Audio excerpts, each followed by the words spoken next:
Islamic sciences میں عقیدہ بذات خود ایک اہم سائنس ہے جس کو پڑھا جاتا ہے، پڑھایا جاتا ہے اور جس کے ذریعے بحث کی جاتی ہے۔ اس کے اوپر جلیل القدر محدثین ائمہ نے کثرت سے کتابیں لکھی، مذاہب اربعہ میں کتابیں لکھی گئیں۔ جب ہم مذہب حنفی کی اور فقہ حنفیہ کی بات کرتے ہیں تو اس کے اندر بھی عقیدے کے پرسپیکٹو سے جتنا لٹریچر پروڈیوس ہوا، اور پھر اس میں بالخصوص جو سب سے نمایاں نام ہے جو عقیدے کے اندر فقہ حنفیہ کے حوالے سے جنہوں نے کتابیں تصنیف فرمائیں، ان میں امام نصفی کا نمایاں نام ہے۔ آپ نے عقائد نصفیہ کے نام سے عظیم الشان کتاب مرتب فرمائی، اور جس کے اندر فقہ حنفیہ کے حوالے سے بنیادی عقائد تفصیلاً ان پر بحث فرمائی، اور اہل سنت والجماعت اور حنفی المذہب مسلمین کے لیے آپ نے عقائد کو ایک جگہ جمع فرمایا۔ آپ بیان فرماتے ہیں کہ یہ جو عقیدہ ہے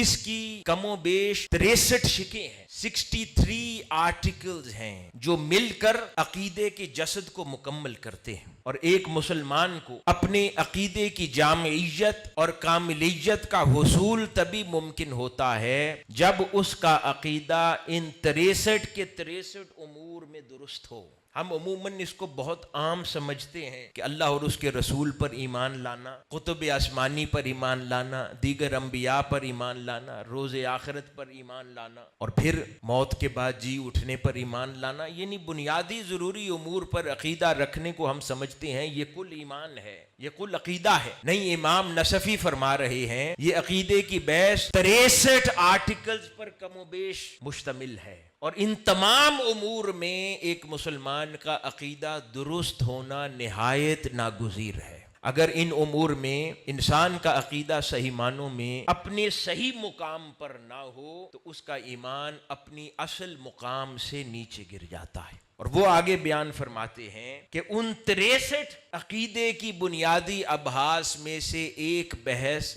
معراج النبی صلی اللہ علیہ وآلہ وسلم بھی ہے۔ یعنی وہ فرماتے ہیں کہ یہ چوائس نہیں ہے کہ کوئی معراج النبی صلی اللہ علیہ وآلہ وسلم پر ایک شان رسالت یا عظمت رسالت صلی اللہ علیہ وآلہ وسلم کا موضوع تصور کر لے اور اس کے اوپر ایک خاص قسم کا عقیدہ رکھ لے، بلکہ وہ فرماتے ہیں کہ ایمان کی بنیادی شے جو عقیدہ ہے اس کی بنیادی شقوں میں سے ایک شق